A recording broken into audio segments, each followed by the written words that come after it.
Hi வாங்க நம்ம இன்றைக்கி ஒரு இட்லி பொடி தயாரிக்கலாம். நம்ம என்ன தான் கடையில் வாங்கி சாப்பிட்டாலும் அது வந்து ஹெல்த்தியாக இருக்கிறதுனால வீட்டிலேயே நம்ம தயாரிக்கலாம். அதுக்கு வந்து உளுந்து வந்து ஒரு 3/4 டம்ளர் எடுத்து அதை வந்து சிம்மில் போட்டு பொறுமையாக நல்லா இந்த மாதிரி வறுத்து எடுத்துக்கணும். அதுக்கப்புறம் வந்து அதை திரும்ப பொறுமையாக வறுத்து அதை கொட்டிட்டு ஆற விட்டுட்டு அதுக்கு வந்து திரும்ப அதே டம்ளரில் அதே அளவு வந்து எள் எடுத்துக்கணும். எள் வந்து நீங்கள் வாங்கும்போது கொஞ்சம் நல்ல எள்ளாக நல்ல பேக்கெட்டாக வாங்கிக்கோங்க. அப்போ தான் வந்து உங்களுக்கு வந்து கல் கடிக்காது. அந்த மாதிரி நல்ல எள்ளை பார்த்து இந்த மாதிரி பொறுமையாக வறுத்து லைட்டாக படபடன்னு வரும்போது பார்த்து உடனே தட்டிடுங்க.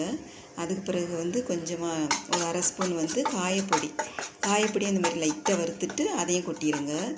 அதுக்கு பிறகு வந்து ஒரு பூண்டு ஃபுல்லாகவே நீங்கள் வந்து அதை உரித்து எடுத்துகிட்டு இந்த மாதிரி லைட்டாக வதக்கிட்டு அதையும் ஆற விட்டுருங்க. அதுக்கு பிறகு வந்து வத்தலுக்கு வந்து லைட்டாக வந்து எண்ணெய் ஊற்றிக்கோங்க, கொஞ்சம் வறுக்கிறதுக்கு ஈஸியாக இருக்கும். அது வந்து ஒரு 10 to 13 நான் 13 போட்டிருக்கேன். ஒரு 13 வத்தல் வந்து அதுக்கு வந்து அதை வறுத்துட்டு அதையும் அப்படியே ஆற விட்டுருங்க. அதுக்கு இப்போ வந்து ஒரு கை நல்லா நிறைய கொஞ்சம் ஒரு குத்து கருவேப்பிலை எடுத்துக்கோங்க. கருவேப்பிலை கழுவி நல்லா க்ளீன் பண்ணி அது பிறகு வந்து அதை கழுவி அலசிட்டு அது பிறகு இந்த மாதிரி சிம்மில் போட்டே வறுத்து மொறுமொறுன்னு வர அளவுக்கு கரிக்காமல் அந்த மாதிரி வறுத்து கொட்டிக்கோங்க. அதுக்கு பிறகு வந்து நம்ம இதெல்லாம் நல்லா ஆற விட்டுட்டு அப்புறம் ஃபஸ்ட்டு நம்ம வந்து திரிக்கிறதுக்கு வந்து அந்த வத்தலை வந்து காம்பலை எடுத்துருங்க. காம்பலை எடுத்துட்டு வத்தலையும் கருவேப்பிலையும் மட்டும் போட்டு ஃபஸ்ட்டு வந்து நீங்கள் திரிக்கணும். ஏன்னா நம்ம எல்லாத்தையும் சேர்த்து போடும்போது அது திரிப்படாது. அதனால் நீங்கள் கண்டிப்பாக வத்தலையும் கருவேப்பிலை மட்டும் போட்டு திரிச்சிட்டு அதுக்கு பிறகு வந்து உளுந்து போட்டு ஒரு 1/2 ஸ்பூன் வந்து உப்பு போட்டு அதை திரிச்சிடணும். உளுந்து உங்களுக்கு தேவையான பவுட்ரு எந்த பதம் வேணுமோ அந்த பதம் கரெக்டாக திரிச்சிடணும். ஏன்னா எள்ளு போட்ட பிறகு உளுந்து திரிக்காது.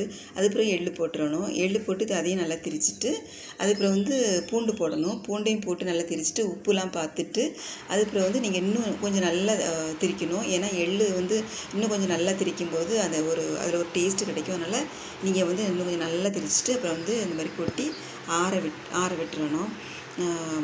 ரொம்ப டேஸ்டியாக இருக்கும். இந்த எள்ளுவெல்லாம் வந்து அடியில் சில டைமில் கொஞ்சம் அங்கங்கே வந்து திட்டு அப்படி பிடிச்சிருக்கும்.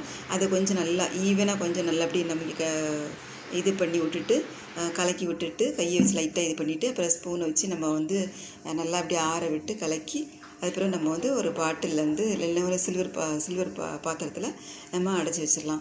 ரொம்ப டேஸ்டியாக இருக்கும். இட்லி தோசைக்கு அப்புறம் வந்து சட்னி ஒயிட் சட்னி வைக்கும்போது நம்ம மிளகா சட்னி வைக்கும்போது சைடுக்கு இந்த பொடி வச்சு சாப்பிட்டா ரொம்ப டேஸ்டியாக இருக்கும். எள்ளு வரை போட்டிருக்கிறதுனால ஆயில் ஊற்றாமலே ரொம்ப டேஸ்டியாக இருக்கும். சும்மா கூட சாப்பிட்லாம், அவ்வளோ டேஸ்டியாக இருக்கிறோம். ஏன்னா இந்த எள்ளில் ஒரு ஆயில் வரும் இல்லையா, அதனால் இது வந்து ரொம்ப டிஃப்ரெண்ட்டாக ரொம்ப டேஸ்டியாக இருக்கும். ட்ரை பண்ணி பாருங்கள். ட்ரை பண்ணி பார்த்துட்டு எனக்கு வந்து கமெண்ட் பண்ணுங்கள். அப்புறம் வந்து தேங்க்ஸ் ஃபார் வாட்சிங். என்னோடய சேனலுக்கு வந்து சப்போர்ட் கொடுங்க. சப்ஸ்கிரைப் பண்ணுங்கள், லைக் பண்ணுங்கள், ஷேர் பண்ணுங்கள். தொடர்ந்து வந்து எனக்கு சப்போர்ட் கொடுங்க. அப்போ தான் நீங்கள் லைக் கொடுக்கறத பார்த்து நான் திரும்ப அடுத்தடுத்து வந்து எனக்கும் உற்சாகமாக இருக்கும். எனக்கு வந்து புதுசாக வீடியோ போடுறதுக்கு. அதனால் தொடர்ந்து பாருங்கள். ஓகே, பாய், டேக் கேர், தேங்க்யூ.